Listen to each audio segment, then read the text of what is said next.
Crónica universal de nuestra época. Capítulo primero. El comienzo de un siglo.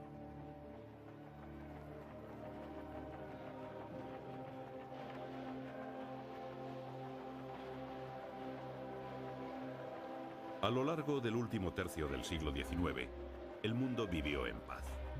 Una paz inestable y escasa, pero era paz.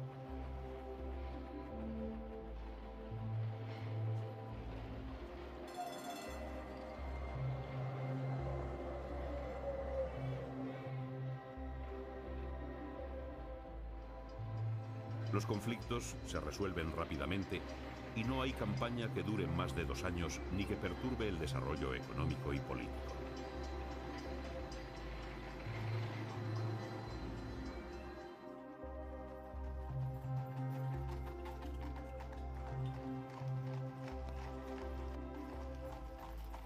No obstante, el horizonte dejaba adivinar que la inestabilidad futura iba a estar en el antagonismo económico en un momento de la historia en el que la economía se había convertido en base de las relaciones internacionales.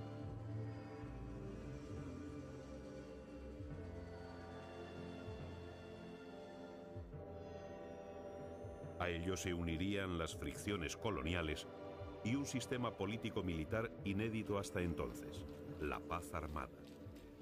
Este panorama acrecentó rivalidades y recelos, tanto que cuando en 1898 Nicolás II hizo un llamamiento al desarme, Alemania llegó a decir que todo era una trampa rusa. El ultranacionalismo contribuyó al desequilibrio europeo de finales del XIX. Rusia hablaba de paneslavismo, de rusificar Polonia. Alemania de pangermanismo, de germanizar Lorena, región francesa cedida en parte a Alemania en 1871, germen de futuras discordias. Y en Italia se puso de moda un concepto nuevo, el irredentismo. A su vez, los estados balcánicos trataban de organizarse.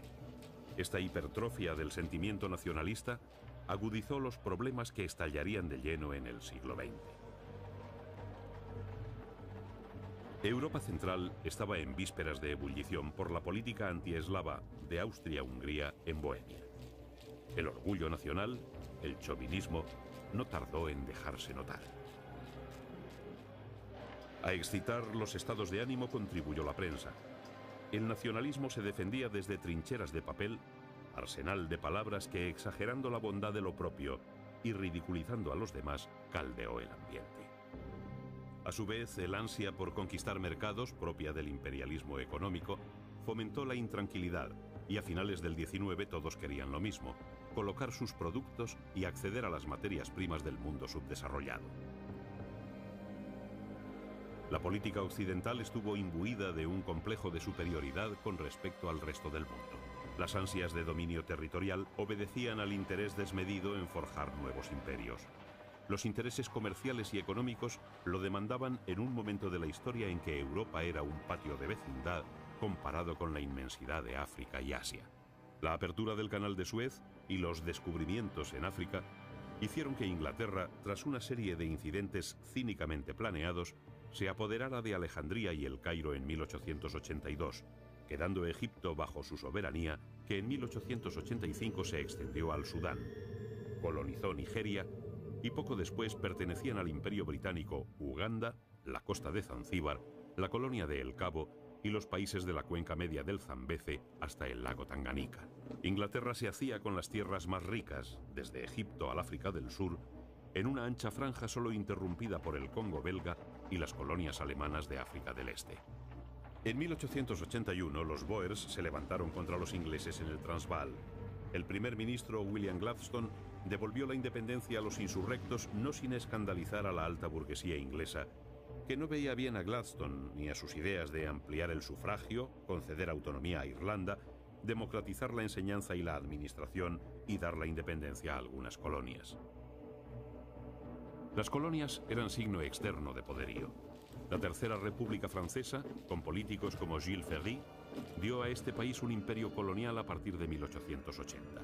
Completó la ocupación de Indochina con la toma de Tonkin en 1885 e integró en esta colonia el territorio de Laos tras haberse anexionado en 1888 Birmania. Jules Ferry, ministro de Asuntos Exteriores francés, lo expuso así en 1885 ante el Congreso de los Diputados. Señores, una colonia es un mercado. En África, los franceses impusieron su protectorado en Argelia y Túnez desde 1881. Tras la conquista del desierto, extendió su dominio sobre el Senegal, Sudán Occidental, 1894, y Madagascar. En 1882 conquistó el reino de Dahomey en el Golfo de Guinea y pasaron a formar parte del Imperio francés Gabón y Chad, gran parte de Marruecos, Mauritania y territorios en el corazón del continente y en su costa atlántica. Portugal no salía mal librada. Gracias a su tradicional alianza con Inglaterra, consolidó Angola, Mozambique y algún trozo de la Guinea junto al río Gambia. También Alemania. Aunque llegó tarde al reparto, su imperio colonial llegó a alcanzar gran entidad. Italia se contentó con el desierto de Libia y la lejana Somalia. Y a España se le reconocieron los derechos sobre la 10ª parte de Marruecos, parte del Sáhara y un trozo de selva en Guinea Ecuatorial. En 1897, coincidiendo con el jubileo de la reina Victoria, que aquel año celebraba su 60º aniversario en el trono, la India sufrió una terrible epidemia de peste. La colonización inglesa se distinguió siempre por su rapacidad y racismo. Nadie quería quedarse atrás en el reparto. Los Estados Unidos se apoderaron en 1893 de las Islas Hawái. Aquel mismo año, Inglaterra pedía la mediación de los Estados Unidos con Venezuela por el asunto de la Guayana, pero Cleveland recordó a la reina Victoria la doctrina Monroe, América para los americanos, que quería decir América es para nosotros. En 1871 finalizó la Guerra Franco-Prusiana, conflicto que puso las bases políticas del siglo XX con la vuelta de Francia al régimen republicano y el nacimiento del Imperio Alemán con Bismarck como canciller. Para mantener el equilibrio se creó un sistema de alianzas secretas y nacieron los bloques. Era el sistema Bismarck, cuya figura dominó hasta 1891. El canciller de hierro se propuso consolidar la integración de Alsacia-Lorena en el Segundo Reich y buscó aislar a Francia formando la Triple Alianza o de los emperadores Guillermo I de Alemania, Alejandro II de Rusia, que moriría en atentado el 13 de marzo de 1881, y Francisco José de Austria. El miedo al aislamiento llevó a Alemania a un pacto con Austria para protegerse de Rusia y de Francia. Por doquier se veía amenazado el prestigio nacional. Las alianzas secretas y la exageración nacionalista desestabilizarían la vida política del siglo XX. El relevo generacional de finales de siglo acentuó las diferencias y agravó los problemas. En 1890 dejaban la política Bismarck y los hombres que con él habían forjado la unidad de Alemania, y accedía al poder una generación ambiciosa que con Guillermo II pretendía la hegemonía mundial para el Reich. El antagonismo internacional era tal que una pequeña chispa podía desencadenar un gran incendio. Así, un rosario de pequeñas guerras localizadas jalonaron el fin de siglo. En Oriente, la guerra chino-japonesa se encendía tras una revuelta popular en Corea, donde su soberano pidió ayuda a China y Japón. El Japón envió tropas en julio de 1894, pero en vez de ayudar al soberano, lo derrocó, obligando a su sucesor a declarar la guerra a China. Los japoneses se impusieron a los chinos en Pyongyang y cruzaron el río Yalu, ocupando Port Arthur. Pekín firmó con Japón el Tratado de Shimoboseki en abril de 1895 y cedió Formosa y la península de Port Arthur.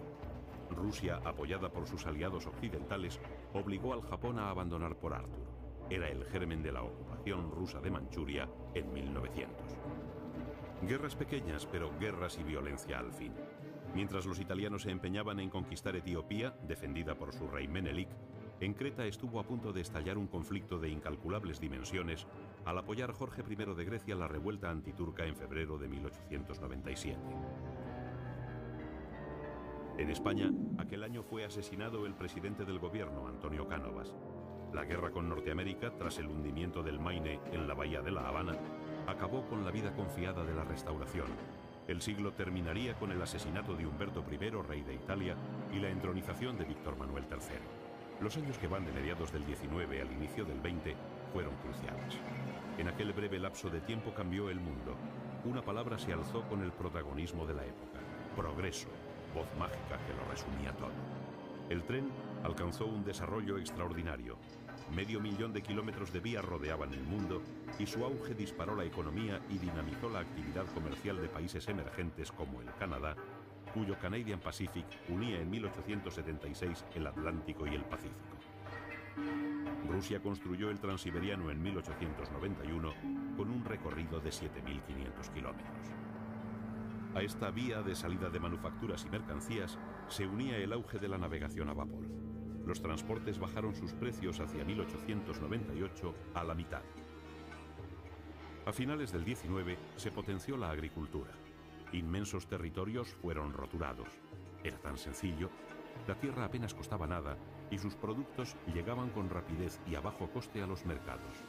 Se había inventado la cosechadora y en 1889 se empezó a fabricar el tractor de petróleo.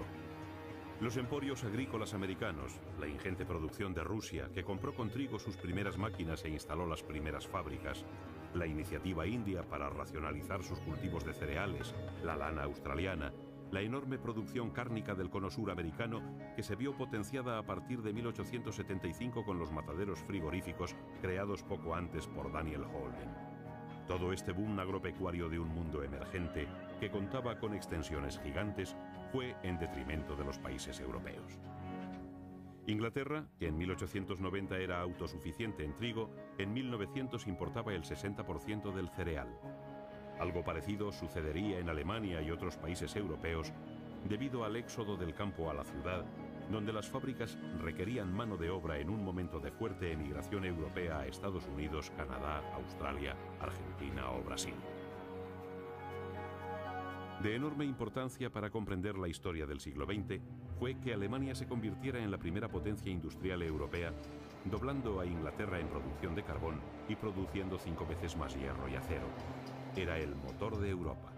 También Francia aceleró su maquinaria industrial. Si en 1890 consumía 864.000 caballos de vapor, en 1898 consumía 1.000.000 más. El auge del ferrocarril, que tenía que servir ingentes cantidades de hierro colado y acero, conllevó el de la siderurgia. Si a finales de 1890 la producción mundial era de 27 millones de toneladas, en 1899 se duplicó. Lo mismo sucedía con el acero, lo que produjo hacia 1890 una segunda revolución industrial. Surgieron industrias nuevas basadas en la aplicación del motor de explosión, la electricidad, la química. Nada iba a ser igual.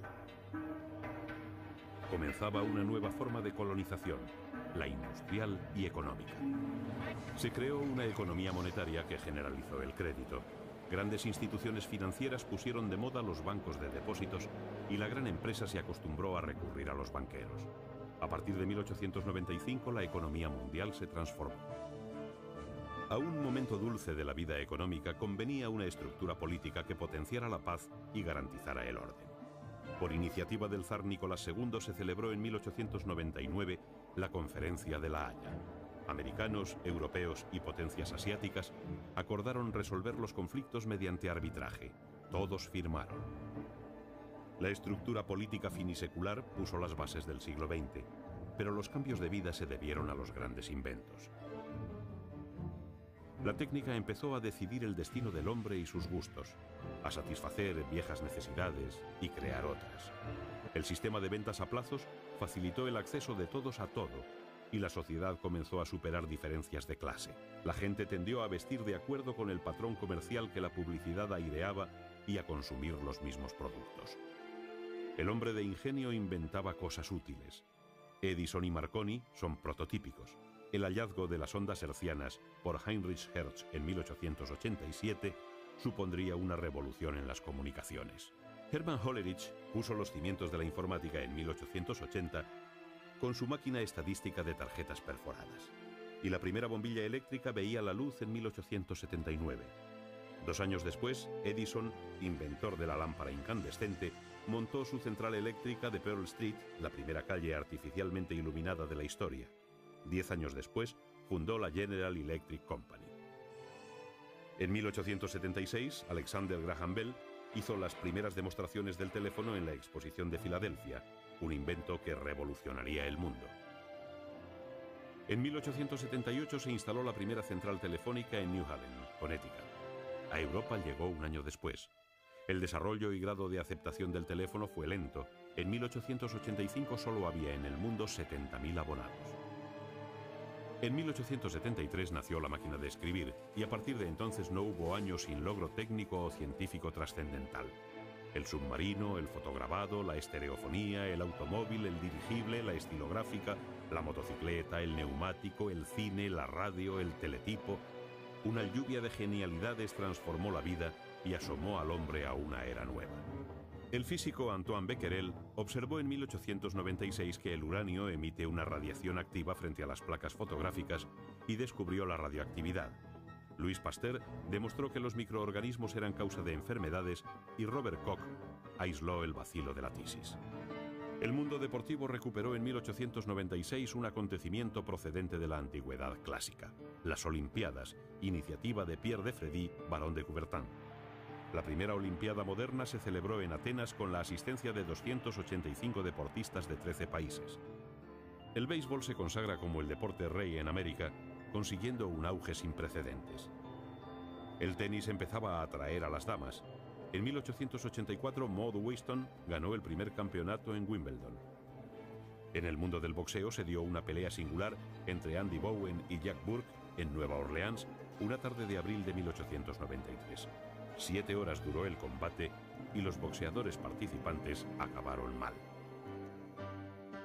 Pero la sensación del momento fue el cine. Thomas Alva Edison impresionó antes que nadie una película, aunque las primeras proyecciones públicas las llevó a cabo Louis Lumière con un aparato que llamó cinematógrafo, accionado por una manivela que pasaba 16 imágenes por segundo. Su impacto fue tremendo.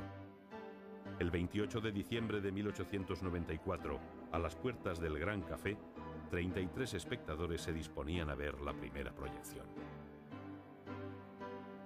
El cine echó a andar con películas ingenuas de 3 minutos de duración: riña de niños, salida de los obreros de la fábrica Lumière, llegada del tren a la estación. Lo de menos era el asunto tratado. Lo importante era que aquel invento eternizaba la acción del hombre, imprimía su vida. El joven Georges Méliès, maravillado por la primera exhibición de los hermanos Lumière, les pide que le vendan una de las máquinas, pero no lo consigue.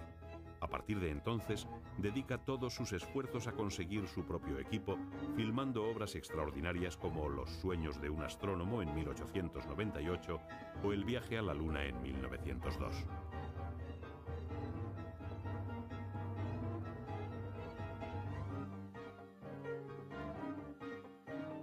La pintura adquirió tintes sociales. Claude Monet, pionero del impresionismo, andaba de un sitio a otro pintando el campo. Degas pintaba carreras de caballos y bailarinas. Renoir captaba la impresión pasajera y vibrante del momento fugaz. Al impresionismo siguió el neoimpresionismo de Seurat, Signac, Van Gogh, el holandés que murió consumido por su delirio de luz y color, y Toulouse-Lautrec. Es un momento estelar en el que conviven impresionistas y simbolistas como Cézanne y Gauguin. En Europa, en 1889, Gustave Eiffel levantó su airosa torre, mecano asombroso de 18.000 piezas ensambladas con 1 millón de remaches en una estructura de 10.000 toneladas de peso a más de 312 metros sobre el suelo de París. La arquitectura se vio potenciada a partir de 1892 por materiales como el hormigón armado, eficaz en caso de incendio, uno de los terrores de la época. Los paneles prefabricados ayudaron desde 1888 a aligerar el peso del tabicado. La Exposición Universal de Barcelona, inaugurada por la regente María Cristina en 1888, mostró al mundo la pujanza y vitalidad de la vida española. Un año después se inauguraba la Exposición Universal de París. El hemisferio americano vivió a lo largo de la segunda mitad del XIX un momento de formación. Entre 1870 y principios del siglo XX se constituyeron 15 nuevos estados. En menos de 30 años se duplicó la población, que alcanzó los 75 millones. La clave de la industrialización norteamericana fue su mercado interior, ampliado por oleadas de inmigrantes, un mercado sin barreras ni cortapisas aduaneras y casi sin impuestos. El oeste, campesino y ganadero, se alineó con el Partido Demócrata, abanderado de la libertad de comercio.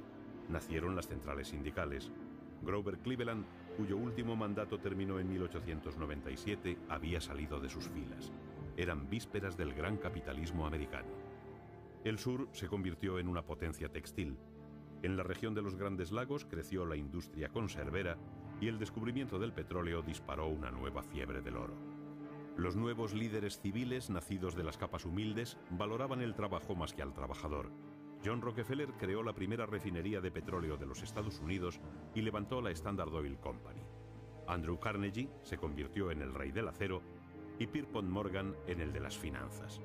Pero nadie supo ni quiso apartar al país del racismo. En 1882 se limitó la inmigración de pobres y gentes de color, contingente humano que comparaban a enfermos y criminales. En Sudamérica la estabilización fue en aumento a partir de 1880, tras la crisis que siguió a la independencia. Una nueva forma de pensar, basada en la explotación de recursos y la exportación, posibilitó el progreso. La democracia se asentó en algunos países, pero el caudillismo estaba pronto a reproducirse. México, Chile, Brasil y Argentina fueron los más avanzados. Un proyecto gigantesco, más ambicioso que el de Suez, comenzó su andadura en 1882 con la excavación del Canal de Panamá confiada a Fernando Lesseps. En lo social, las bases del siglo XX se asentaron entre 1870 y 1900. El obrero tomó conciencia de su fuerza. Las organizaciones sindicales hicieron valer su importancia. Karl Marx, muerto en 1883, había publicado El Capital, obra precedida de otras en las que se abundaba en asuntos como la plusvalía, el salario, el precio, en vísperas de la depresión económica que caracterizó el fin de siglo. Todo se tornaba complejo y difícil. La política iba a contar a partir de entonces con una dimensión nueva, la del proletariado, consciente de que su fuerza podía acabar con gobiernos y políticas. Ni Sherlock Holmes, el astuto detective inventado en 1887 por Conan Doyle, podría recomponer la a menudo difícil situación a que la agitación social podía conducir a una nación. En 1877, León Tolstoy había publicado Ana Karenina y Gerhard Hauptmann escribía en 1892 Los tejedores de Silesia, drama de la revolución social que hacía ver que el siglo XX sería el siglo de las masas y que los desórdenes sociales irían en aumento. Las huelgas se generalizaron incluso en los Estados Unidos, donde se reivindicaba la jornada de 8 horas. Las trade unions inglesas, el mundo del trabajo, pedía lo mismo en toda Europa y se difundía el socialismo por el mundo. La Iglesia, cuya desaparición propugnó Marx, estuvo a la altura del momento. León XIII, el Papa de los Obreros, dio muestras de talante social en sus encíclicas. Su pontificado largo y lúcido cubrió el último cuarto del XIX y se resolvió en una lucha estéril por recobrar los estados pontificios perdidos por su antecesor Pío IX. Sin embargo, supo restablecer las relaciones entre los estados modernos y el papado. La estabilidad de las monedas, la bajada de precios, la subida del nivel de vida, la posibilidad de emigrar y las buenas perspectivas industriales hicieron que en general los últimos años del XIX fueran de bonanza, aunque latiera la semilla de la discordia atizada por las ambiciones territoriales, la rivalidad económica y la lucha por los mercados. Pero la prosperidad era un tanto ficticia. La clase media vivía bien a costa de la clase baja. El desarrollo industrial favoreció al capitalista, al empresario, al accionista. La concentración industrial provocó masificación en los suburbios. El obrero despreció al señorito y al patrón y soñaba con la revolución. ¿Terminaba el siglo XIX o empezaba el XX? ¿Cómo distinguir si el horizonte se iluminaba con los primeros destellos del amanecer o con las últimas luces de la tarde?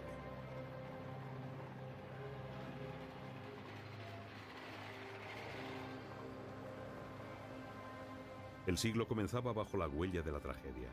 En abril de 1906, un gran terremoto destruía la ciudad de San Francisco, en California, causando más de 1000 muertos. Era un terrible presagio para un siglo que nacía.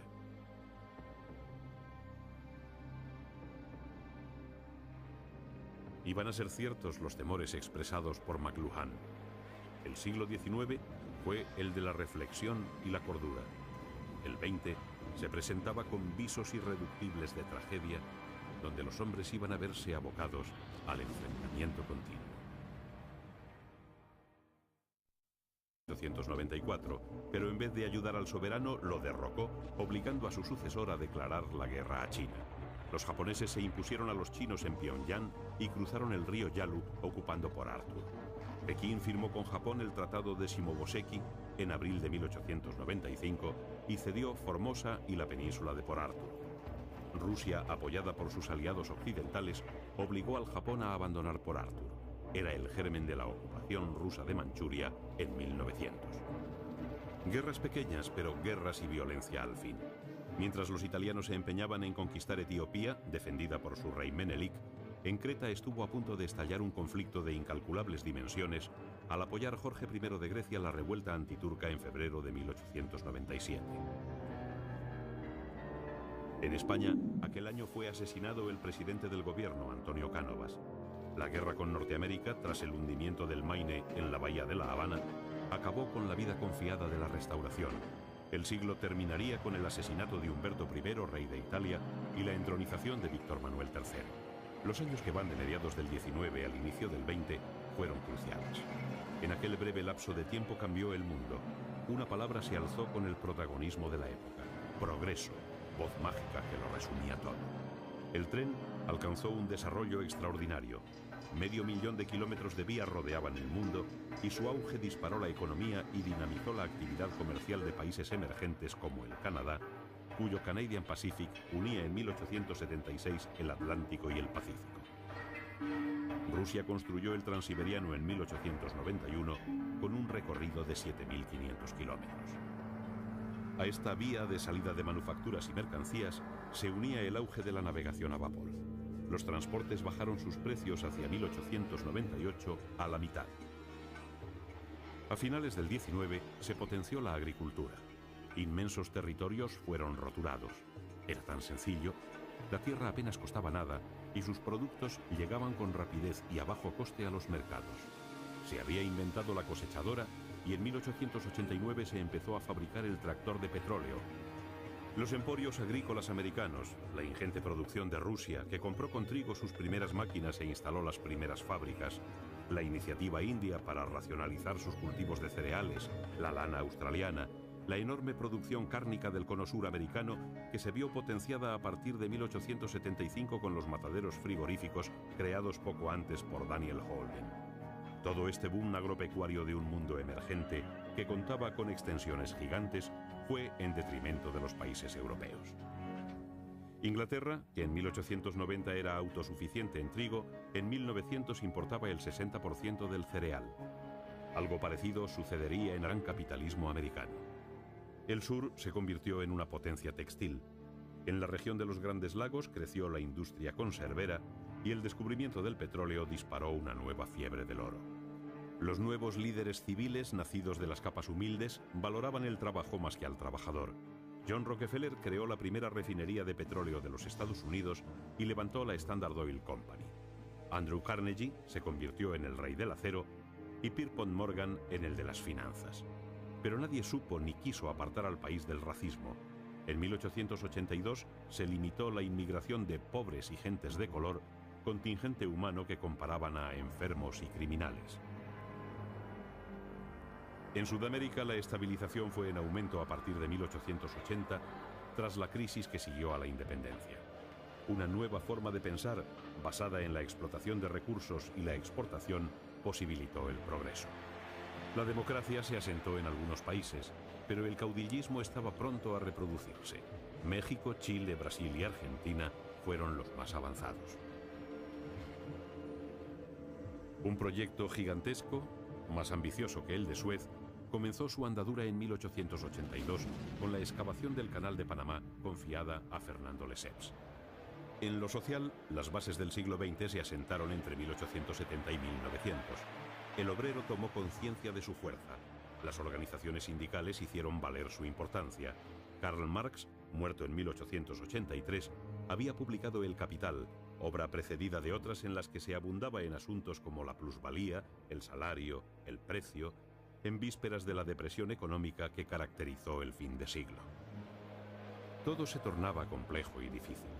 La política iba a contar a partir de entonces con una dimensión nueva, la del proletariado, consciente de que su fuerza podía acabar con gobiernos y políticas. Ni Sherlock Holmes, el astuto detective inventado en 1887 por Conan Doyle, podría recomponer la a menudo difícil situación a que la agitación social podía conducir a una nación. En 1877, León Tolstoy había publicado Ana Karenina y Gerhard Hauptmann escribía en 1892 Los tejedores de Silesia, drama de la revolución social que hacía ver que el siglo XX sería el siglo de las masas y que los desórdenes sociales irían en aumento. Las huelgas se generalizaron incluso en los Estados Unidos, donde se reivindicaba la jornada de 8 horas. Las trade unions inglesas, el mundo del trabajo, pedía lo mismo en toda Europa y se difundía el socialismo por el mundo. La Iglesia, cuya desaparición propugnó Marx, estuvo a la altura del momento. León XIII, el Papa de los Obreros, dio muestras de talante social en sus encíclicas. Su pontificado largo y legal, Sudán Occidental, 1894, y Madagascar. En 1882 conquistó el reino de Dahomey en el Golfo de Guinea y pasaron a formar parte del Imperio francés Gabón y Chad, gran parte de Marruecos, Mauritania y territorios en el corazón del continente y en su costa atlántica. Portugal no salía mal librada. Gracias a su tradicional alianza con Inglaterra, consolidó Angola, Mozambique y algún trozo de la Guinea junto al río Gambia. También Alemania. Aunque llegó tarde al reparto, su imperio colonial llegó a alcanzar gran entidad. Italia se contentó con el desierto de Libia y la lejana Somalia. Y a España se le reconocieron los derechos sobre la 10ª parte de Marruecos, parte del Sáhara y un trozo de selva en Guinea Ecuatorial. En 1897, coincidiendo con el jubileo de la reina Victoria, que aquel año celebraba su 60º aniversario en el trono, la India sufrió una terrible epidemia de peste. La colonización inglesa se distinguió siempre por su rapacidad y racismo. Nadie quería quedarse atrás en el reparto. Los Estados Unidos se apoderaron en 1893 de las Islas Hawái. Aquel mismo año, Inglaterra pedía la mediación de los Estados Unidos con Venezuela por el asunto de la Guayana, pero Cleveland recordó a la reina Victoria la doctrina Monroe, América para los americanos, que quería decir América es para nosotros. En 1871 finalizó la Guerra Franco-Prusiana, conflicto que puso las bases políticas del siglo XX con la vuelta de Francia al régimen republicano y el nacimiento del Imperio Alemán con Bismarck como canciller. Para mantener el equilibrio se creó un sistema de alianzas secretas y nacieron los bloques. Era el sistema Bismarck, cuya figura dominó hasta 1891. El canciller de hierro se propuso consolidar la integración de Alsacia-Lorena en el Segundo Reich y buscó aislar a Francia formando la Triple Alianza, o de los emperadores Guillermo I de Alemania, Alejandro II de Rusia, que moriría en atentado el 13 de marzo de 1881, y Francisco José de Austria. El miedo al aislamiento llevó a Alemania a un pacto con Austria para protegerse de Rusia y de Francia. Por doquier se veía amenazado el prestigio nacional. Las alianzas secretas y la exageración nacionalista desestabilizarían la vida política del siglo XX. El relevo generacional de finales de siglo acentuó las diferencias y agravó los problemas. En 1890 dejaban la política Bismarck y los hombres que con él habían forjado la unidad de Alemania, y accedía al poder una generación ambiciosa que con Guillermo II pretendía la hegemonía mundial para el Reich. El antagonismo internacional era tal...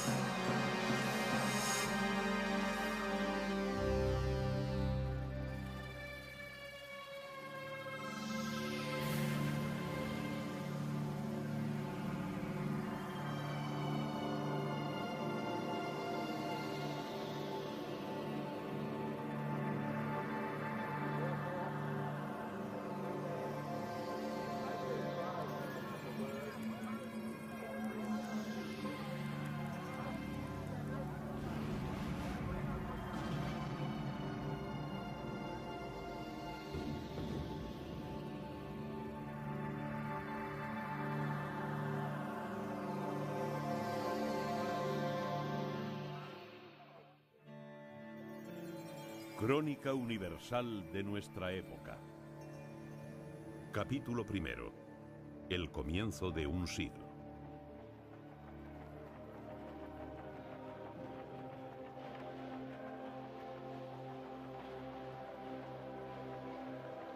A lo largo del último tercio del siglo XIX, el mundo vivió en paz.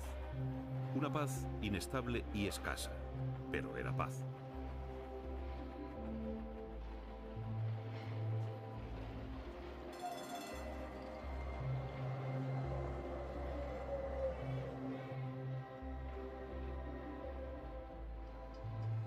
Los conflictos se resuelven rápidamente y no hay campaña que dure más de 2 años ni que perturbe el desarrollo económico y político.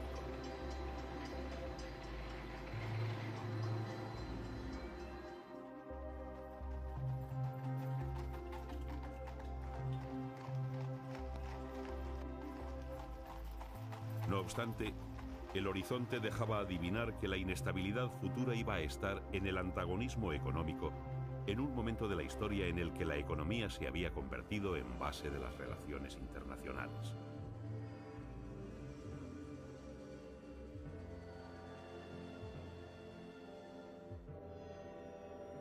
A ello se unirían las fricciones coloniales y un sistema político-militar inédito hasta entonces, la paz armada.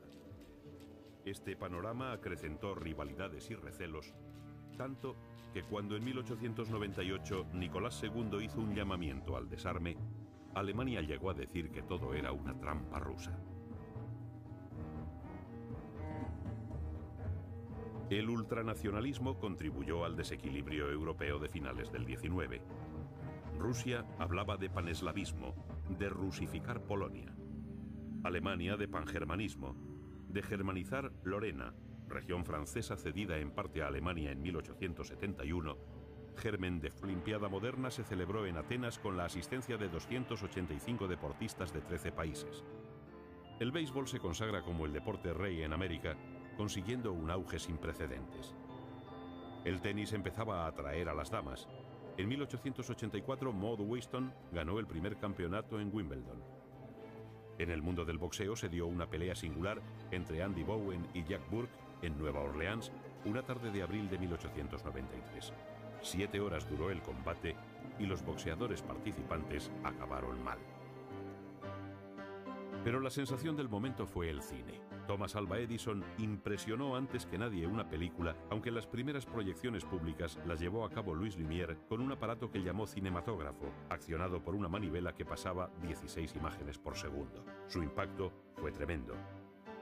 El 28 de diciembre de 1894, a las puertas del Gran Café, 33 espectadores se disponían a ver la primera proyección. El cine echó a andar con películas ingenuas de 3 minutos de duración, riña de niños, salida de los obreros de la fábrica Lumière, llegada del tren a la estación. Lo de menos era el asunto tratado. Lo importante era que aquel invento eternizaba la acción del hombre, imprimía su vida. El joven Georges Méliès, maravillado por la primera exhibición de los hermanos Lumière, les pide que le vendan una de las máquinas, pero no lo consigue. A partir de entonces, dedica todos sus esfuerzos a conseguir su propio equipo, filmando obras extraordinarias como Los sueños de un astrónomo en 1898 o El viaje a la luna en 1902.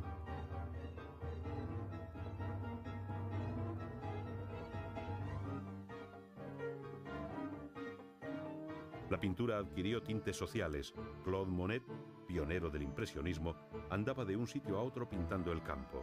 Degas pintaba carreras de caballos y bailarinas. Renoir captaba la impresión pasajera y vibrante del momento fugaz. Al impresionismo siguió el neoimpresionismo de Seurat, Signac, Van Gogh, el holandés que murió consumido por su delirio de luz y color, y Toulouse-Lautrec. Es un momento estelar en el que conviven impresionistas y simbolistas como Cézanne y Gauguin. En Europa, en 1889, Gustave Eiffel levantó su airosa torre, mecano asombroso de 18.000 piezas ensambladas con 1 millón de remaches en una estructura de 10.000 toneladas de peso a más de 312 metros sobre el suelo de París. La arquitectura se vio potenciada a partir de 1892 por materiales como el hormigón armado, eficaz en caso de incendio, uno de los terrores de la época. Los paneles prefabricados ayudaron desde 1888 a aligerar el peso del tabicado. La Exposición Universal de Barcelona, inaugurada por la regente María en 1900, el obrero tomó conciencia de su fuerza. Las organizaciones sindicales hicieron valer su importancia. Karl Marx, muerto en 1883, había publicado El Capital, obra precedida de otras en las que se abundaba en asuntos como la plusvalía, el salario, el precio, en vísperas de la depresión económica que caracterizó el fin de siglo. Todo se tornaba complejo y difícil. La política iba a contar a partir de entonces con una dimensión nueva, la del proletariado, consciente de que su fuerza podía acabar con gobiernos y políticas. Ni Sherlock Holmes, el astuto detective inventado en 1887 por Conan Doyle, podría recomponer la a menudo difícil situación a que la agitación social podía conducir a una nación. En 1877, León Tolstoy había publicado Ana Karenina y Gerhard Hauptmann escribía en 1892 Los tejedores de Silesia, drama de la revolución social que hacía ver que el siglo XX sería el siglo de las masas y que los desórdenes sociales irían en aumento. Las huelgas se generalizaron incluso en los Estados Unidos, donde se reivindicaba la jornada de 8 horas. Las trade unions inglesas, el mundo del trabajo, pedía lo mismo en toda Europa y se difundía el socialismo por el mundo. La Iglesia, cuya desaparición propugnó Marx, estuvo a la altura del momento. León XIII, el Papa de los Obreros, dio muestras de talante social en sus encíclicas. Su pontificado largo y lúcido cubrió el último cuarto del XIX y se resolvió en una lucha estéril por recobrar los estados pontificios perdidos por su antecesor Pío IX. Sin embargo, supo restablecer las relaciones entre los estados modernos y el papado. La estabilidad de las monedas, la bajada de precios, la subida del nivel de vida, la posibilidad de emigrar y las buenas perspectivas industriales hicieron que en general los últimos años del XIX fueran de bonanza, aunque latiera la semilla de la discordia atizada por las ambiciones territoriales, la rivalidad económica y la lucha por los mercados. Pero la prosperidad era un tanto ficticia. La clase media vivía bien a costa de la clase baja. El desarrollo industrial favoreció al capitalista, al empresario, al accionista. La concentración industrial provocó masificación en los suburbios. El obrero despreció al señorito y al patrón y soñaba con la revolución. ¿Terminaba el siglo XIX o empezaba el XX? ¿Cómo distinguir si el horizonte se iluminaba con los primeros destellos del amanecer o con las últimas luces de la tarde?